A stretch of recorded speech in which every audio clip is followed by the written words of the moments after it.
The road is their home, and it's time to find out where are they now.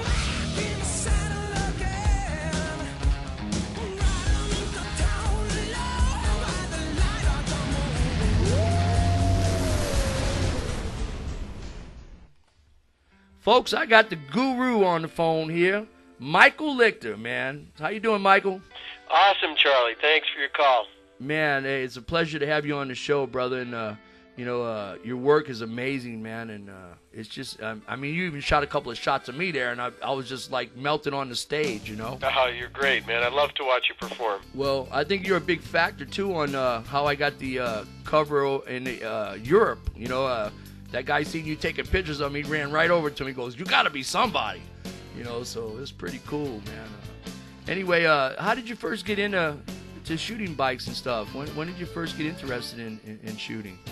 Yeah, Charlie, I just always do what I love to do, and I've been taking photos since I was a little kid. Had a darkroom since I was 13, and when I was older, a friend of mine loaned me his 47 knuckle chopper. And it wasn't too long after that I was riding back from San Francisco on my shovelhead that I bought 31 years ago.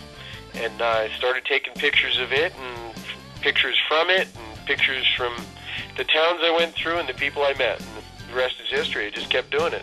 Wow. Amazing work. Now, hey, you know, you've shot a lot of the greats and, Indian Larry and some of the folks that ain't here anymore, you know. But, I mean, you shot some cool shots. And do you have any stories of some, when you went to do some of these shoots where just some crazy stuff happened or, things wasn't going right or the weather wasn't right or the shoot you were doing? I mean, some, kind of crazy there. You know, Charlie, that'd be thousands of stories because every photo is a story, truly. Yeah. And, after 30 years of doing this now, you go out and it's funny looking back. For me, it's kind of like my own personal diary, looking through all those pictures because I was there for every one of them, and there is a lot of craziness. Sometimes crazy stuff with weather, like you say, or crazy stuff that just happens on a shoot. I mean, every shoot is unique, and a lot of that stuff is what makes the shoots interesting. You know, you just mentioned that about Larry, and I was thinking one time I was supposed to go out shooting with Larry. I did a number of times. At one time I was waiting for him after his build-off in Sturgis, and we're waiting over by out east of town a few miles at the Full Throttle. And Paul Cox is sitting with me, and we're waiting, and the sun was dropping faster. I finally said, "We got to go." And as it turns out, we didn't know this, but Larry just couldn't get his bike running that day, so he never did make it out there. But I went out there with Paul, and I said, "Come on, Paul, let's just go and get some shots before it gets dark." And I got some really cool shots of Paul riding next to me. There's one, it's actually it's a limited edition print, which I do exhibit some of my own work, and I call it Looking Back. And he's just looking over his right shoulder, and you see a piece of my bike on the right side of the frame, and the sun's already down, and the light is gorgeous, and Bear Butte's in the background, and he looks just the epitome of what being a biker is. I mean, he just looks awesome.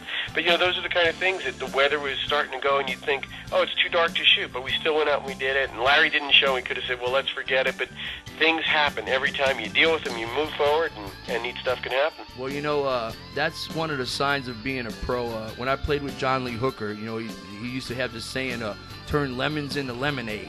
There you go. And a pro can take a messed up situation and turn it into money, or turn it into the money that shot. Shot actually has been used a number of times now. It's on the cover of a Sturgis book I have, and it's been used for several things.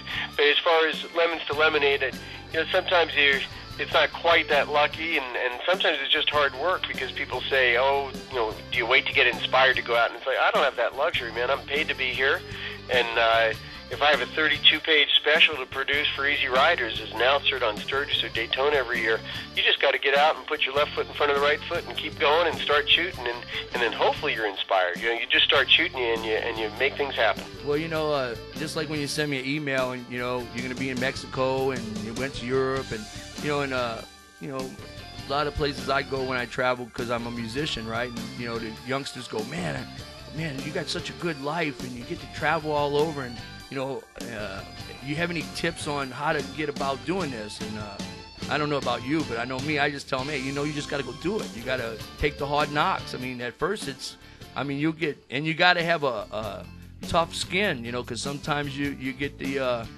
you know, oh man, you don't know what you're doing, you can't sing good or whatever, you know, and you just got to get through that and just keep going. The people that make it are the ones that never give up and just, you know, get with the right people, you know, and you know, the mentor thing, you know, you got to get with the right folks, you know, and man, I'm sure when you first started with Easy Rider, I mean, you got to, you know, really, that was a blessing right there, you know.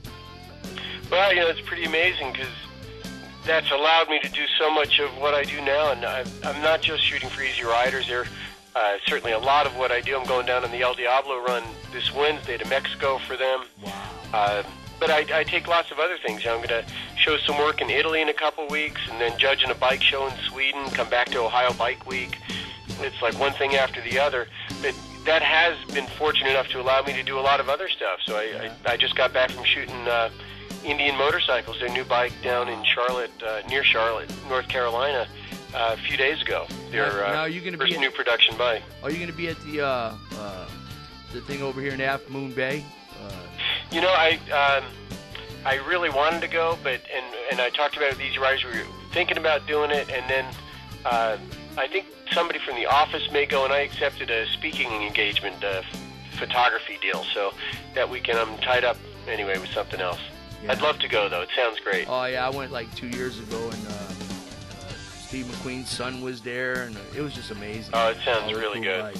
Hey, so you have any tips for any upcoming photographers that would, you know, I'm sure they're listening to the show, that would just, you know, some advice from the, and, you know, of course, I don't know if you like this or not, but I kind of call you the guru of the, you know, or the Tom Landry of the motorcycle world. I mean, that's my thing for you. That's what when I, you know, talk, you know, I'm always saying good shit about you, you know, so I'll be talking, I'll go, yeah, man, I go, Michael Lichter's like the Tom Landry of the shooting motorcycles and stuff, you know, so. I appreciate that. As far as advice, I do get a lot of younger people that call me or write me. They want to show me pictures, want to critique or advice. And you know, the thing I always say is just keep doing what you love. You know, I've had people, they show me pictures and they're great, and I'm encouraging. There's always room for talent out there in this world. I know it's tough. It's tough in photography. The economy's tough in this country now. But if you're good and if you're persistent, I think that works, you know. I mean, somebody once came and showed me a business plan, and I said, put that in the trash, and then I'll talk to you. Yeah. I'm not interested in that. Let me see your pictures. Right. Go out and shoot and enjoy what you're doing, and the rest should happen. But, you know, you do need to be a bit tough, too. You got to have a thick skin. Right. Got to be able to face some rejection, because we all do that. We've all had to do it. Well, what I really admire about you is, man, you're a real guy, just a regular guy. I mean, you know, first time some rogue was going, that's Michael Lichter, I was like, oh, no.